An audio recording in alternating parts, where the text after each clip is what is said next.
जय माता दी आप सभी को। आज हम इस वीडियो के माध्यम से आपको बताएंगे कि खानदानी चोर का जीवन कैसे बदला माँ भगवती की कृपा से। बहुत समय की बात है, एक बार एक खानदानी चोर था। वह खानदानी चोर एक ऐसा चोर था कि उसके पूर्वज दादा परदादा और वो खुद शुरू से ही चोरी करते आ रहे थे में, और आगे भी उनके जो बच्चे थे वे भी चोरी करते थे। तो जैसे कि लड़का था, उसका क्या हुआ कि उसको कुछ बीमारी लगी युवा अवस्था में जब बीमारी लगी तो उसका बच्चा छोटा था, तो उसने अपनी पत्नी को बोला कि मेरे बेटे को चोर ही बनाना और इसके जीवन में ये 3 बातें इसको सिखाना आप। तो सबसे पहली बात उसने सिखाई कि मेरे बेटे को एक शक्तिशाली बनाना, एक जैसे बोलते हैं ना, पहलवान पहलवान की के शरीर पर कि कोई कितना भी अत्याचार डंडे लाठी से करे तो इसके शरीर पर कोई असर ना हो। दूसरा उसने अपनी पत्नी को बोला कि मेरा बेटा कभी भी सत्संग में ना जाए। और तीसरा उसने अपनी पत्नी को बोला कि मेरा बेटा ये बोलना कि कभी भी जब आपने चोरी की है उसको कबूल मत करना। तो जैसे उसने 3 वचन आपकी अपनी पत्नी को दिए तो वो जो चोर था, खानदानी चोर था, वो चला गया। तो उसके बाद क्या हुआ, उसके बाद उसका बेटा बड़ा हुआ। जैसे 10-12 साल का था तो सभी पूछते हैं कि माँ हम ना खाते खाते रहते हैं, हम कोई काम क्यों नहीं करते, हम मेरे पिताजी क्या काम करते थे। तो उसकी माँ ने उनको बोल दिया कि बेटा तुझे इस बात से कोई लेना देना नहीं, तू खा और अपने शरीर को तंदुरुस्त बना। तो चलते चलते 10-15 साल हुए, 15 साल के बाद 18 साल हो गए। तो घर में जितना राशन था, जितना पैसा था, सब कुछ ख़त्म हो गया। तो उसकी माँ ने फिर बोला अपने बेटे को, बेटा हमारा काम है चोरी करना, हम चोरी करते हैं और आपके पिताजी आपके दादाजी सभी लोग चोरी करते थे और तुमने भी अब चोरी करनी है। तो लड़के ने कहा ठीक है माँ, इसीलिए उनका मैंने आपके इस शरीर को इतना तंदुरुस्त बनाया है। तो लड़का चोरियां करता गया करता गया करता गया। उसकी माँ ने उसको 3 वचन बताए थे कि बेटा सत्संग में नहीं जाना और कभी भी ये कबूल मत करना कि मैंने चोरी की है। तो ऐसे लड़का चोरियां करता गया। तो एक बार क्या हुआ, उसने राजा के दरबार में चोरी की। राजा के दरबार में जैसे ही उसने चोरी की तो चोरी करने के बाद उसके पीछे सिपाही लग गए। और सिपाही लगने के बाद वो एक मंदिर में जहाँ पर कीर्तन हो रहा था, सत्संग हो रहा था, तो उसको एकदम से बात याद आई कि मेरे को सत्संग में तो जाना ही नहीं है और मेरे को कोई जाने का रास्ता दिख नहीं रहा, क्यों सिपाही पीछे लगे हैं। तो उसने क्या किया, उसने अपने दोनों कानों के अंदर उंगली देकर और वहाँ से निकलने की कोशिश की। जैसे जैसे वह दौड़ता गया उसके पाँव के अंदर एक सूल चुभ गई। सूल बोलते हैं कांटा, कांटा चुभ गया। तो जैसे ही वो उसने कांटे को निकालने की कोशिश की ना, तो सत्संग में से सिर्फ एक आवाज़ आई कि भगवान की परछाई नहीं होती। उसके कान में ये शब्द पड़ गए कि भगवान की कभी परछाई नहीं होती। तो लड़के ने फिर अपनी आंखें ये कान बंद कर लिए। कान बंद करने के बाद फिर वो अपने घर चला गया और उसने देखा कि लोग तो पागल होते हैं जो सत्संग करते हैं, सत्संग में तो है ही कुछ नहीं, किस परछाई, भगवान की परछाई का हो या ना हो, किससे क्या फ़र्क पड़ता है। तो वो अपने घर चला गया। तो सिपाही से ढूंढते रहे, वो चोर नहीं मिला सिपाहियों को। फिर एक गुप्तचर होते हैं, गुप्तचर, तो गुप्तचरों ने देखा कि भी राजा ने उनको आदेश दिया कि भाई आप एक काम करो, मेरे दरबार में चोरी हुई है और आप उस चोर को पकड़ के लेके आओ। तो गुप्तचर होते हैं, गुप्तचरों ने देखा कि भी एक कौन कौन से कार्य काम करते हैं लोग, कौन कौन से क्या नहीं करते।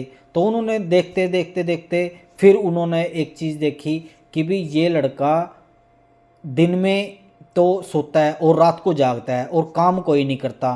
तो उसने उसको पकड़ लिया।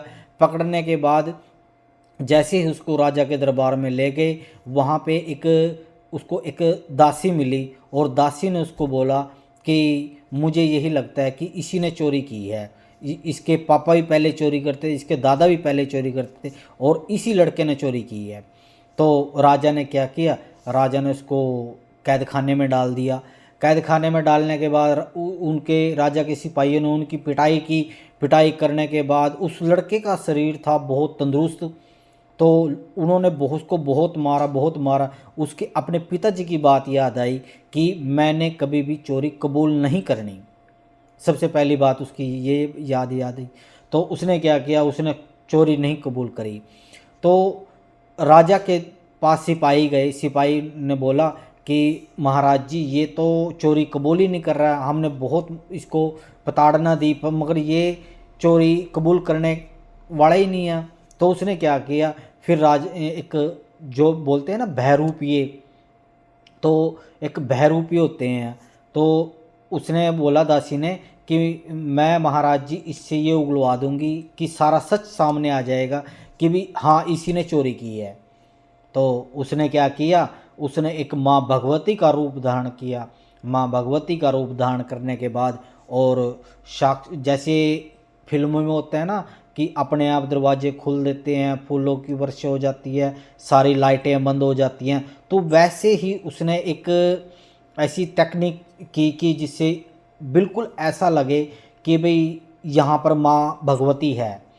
तो जैसे ही रात हुई, और जो चोर चोर लोग होते हैं ना, आप हमेशा याद रखना, चोर लोग भगवान के ऊपर सबसे ज़्यादा विश्वास रखते हैं और अपनी जितनी भी कमाई करते हैं भगवान को अर्पित भी करते हैं चोर लोग। तो जैसे ही उनकी देवी थी, वो भगवान पर विश्वास रखते थे। बच्चों माँ भगवती के रूम में जैसे ही वो गई, उसने बोला कि मैं तेरी कुल की देवी हूँ और मैं तुझे इस जेल से बाहर निकालने के लिए आई हूँ, तू बस एक बार कबूल कर ले कि क्या तूने चोरी की है। जैसे ही वो हाथ जोड़ के बोलने लगा कि हाँ माँ मैंने चोरी की है, तो उसके उसी टाइम सत्संग की एक बात याद आई कि भगवान की परछाई नहीं होती। जैसे उसने देखा तो उसकी तो परछाई होती है। तो उसने हाथ जोड़ के बोला कि हे माँ, उसने वैसे ही बोला उसको कि हे माँ आप तो सब जग जननी हो, आप तो माँ भगवती हो, आपको पता है कि चोरी मैंने नहीं की है, फिर भी ये लोग मुझ पर वैसे ही आरोप लगा रहे हैं। तो इसलिए उसका वो भी उसको मना नहीं सके क्योंकि उसने उसको देख लिया कि इसकी परछाई है। तो उसने देखा कि मेरे साथ कुछ छल हो रहा है, चोर ने सोचा कि मेरे साथ कुछ छल हो रहा है।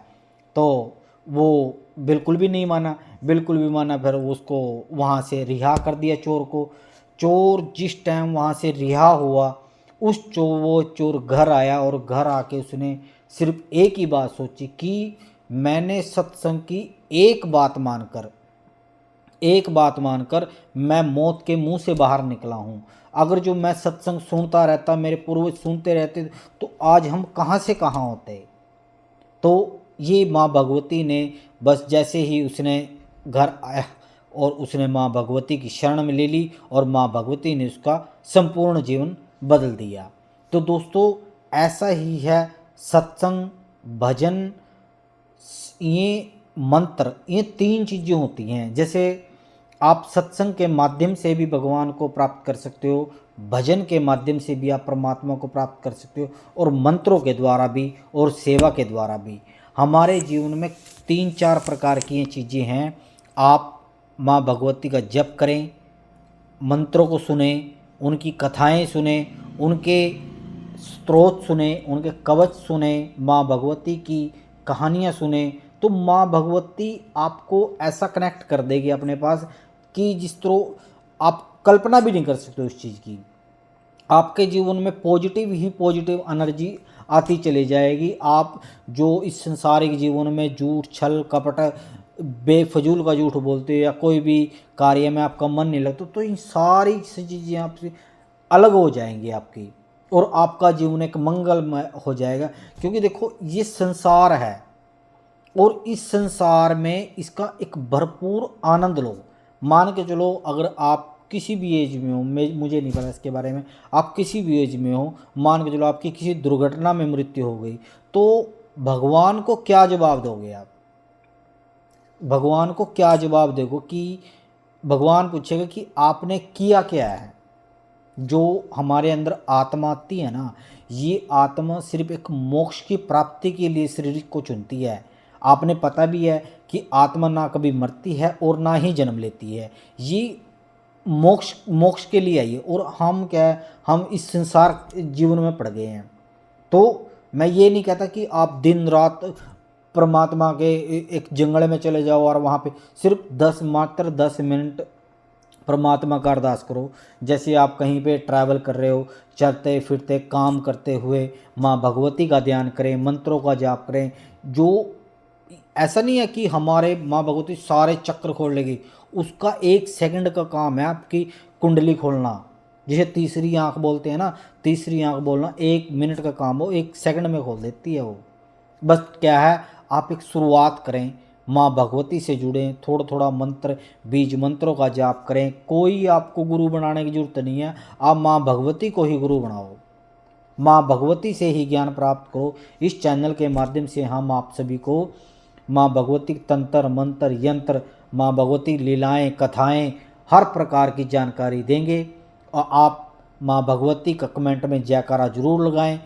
आज की जो कथा आपने अच्छी लगी तो माँ भगवती का जयकारा कमेंट में जरूर लगाएं। जय माता दी। मिलते हैं माँ भगवती के नई वीडियो में। जय माता दी। आदेश।